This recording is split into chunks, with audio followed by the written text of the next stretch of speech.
Shalom, shalom, shalom. Soyez bénis dans le précieux nom de Jésus. Que le Seigneur vous bénisse. C'est la prophétesse Yvette Flon qui me parle. Alors, si je reviens, c'est pour sonner encore la trompette sur tous ces trois pasteurs qui sont vides, qui n'ont plus rien, que je vois plutôt la mort sur eux. Et je vois la colère de Dieu qui s'élève sur ces trois pasteurs. Il y a Bonaventure Lasme, il y a Désiré Kassi Amouzou, Révérend Soro Jésus. Éternel Dieu de gloire, je te bénis. Prends le contrôle de ces messages afin que ça arrive au bon endroit. Saint-Esprit de Dieu, qu'à travers ces messages, tu convertis et tu sauves. Tu m'as dit de parler pour que ton peuple puisse être sauvé avec tout ce qui est en train d'arriver, avec le monde qui va rentrer dans une autre dimension.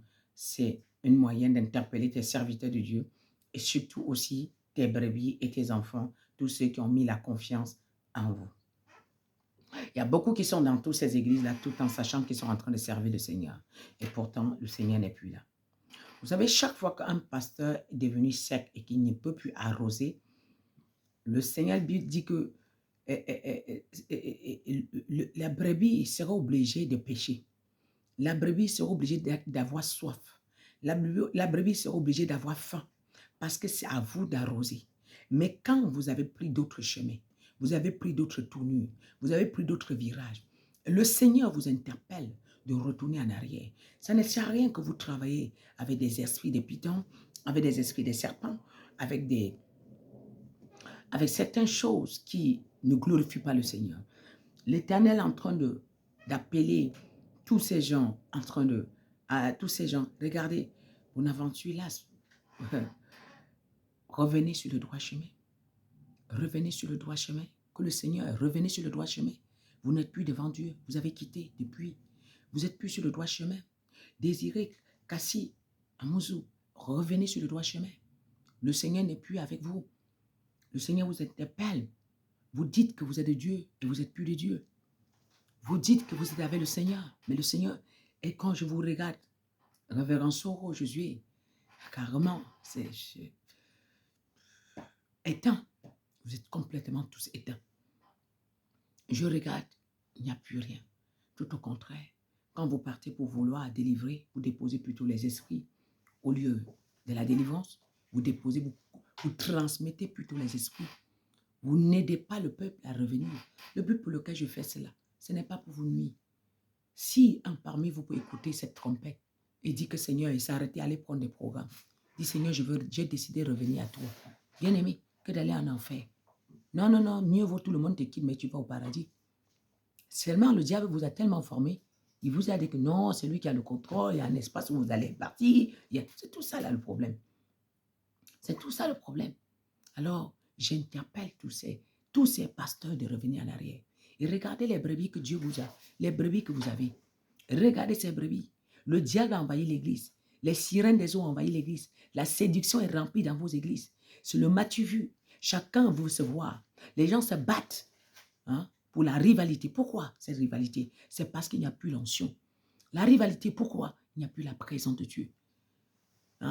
L'autre couche avec l'autre couche avec les pasteurs, couche avec vous. Tout ça, c'est en fait, ça fatigue un peu en fait. Et le Seigneur interpelle tous ces trois pasteurs, tous ces hommes de Dieu, de revenir sur le droit chemin. Le Seigneur vous interpelle. Ce n'est pas tard. Ce n'est pas tard. Vous pouvez décider tout perdre, mais garder Jésus. Vous pouvez décider de ne plus avoir, mais garder Jésus. Vous pouvez décider de ne même plus rien avoir et avoir Jésus. Le Seigneur vous interpelle. Celui qui bâtit sans Jésus bâtit en vain.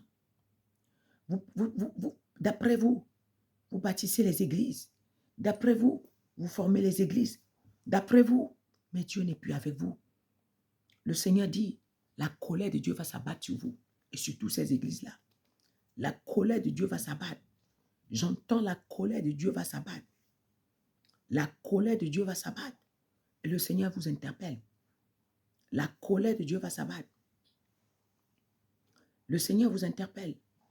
La colère de Dieu va s'abattre dans vos églises-là. Et le Seigneur nous interpelle sur Jérémie.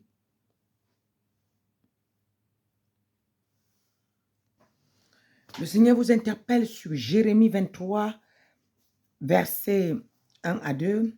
Malheur aux pasteurs qui détruisent et dispersent le troupeau de mon pâturage, dit l'Éternel. C'est pourquoi ainsi parle l'Éternel, le Dieu d'Israël, sur les pasteurs qui passent mon peuple, qui pèsent mon peuple, et vous dispersez mes brebis. Vous les avez chassés, vous n'en avez pas pris soin. Voici, je vous châtierai à cause de la méchanceté de votre cœur. L'Éternel trouve que vous êtes très méchant. Il vous a confié.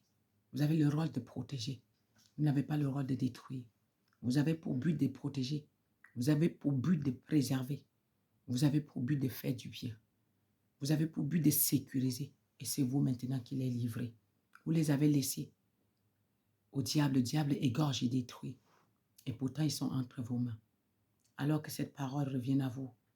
Que vous ne tombez pas dans le châtiment de Dieu. Que vous puissiez être les personnes que Dieu va encore se souvenir, que vous allez vous souvenir que non, hier on était égarés, mais le Seigneur nous a interpellés. Alors que le Seigneur vous ramène à la raison et que le Seigneur bénisse tous ceux qui vont écouter ce message. Au nom puissant de Jésus qui est de Nazareth.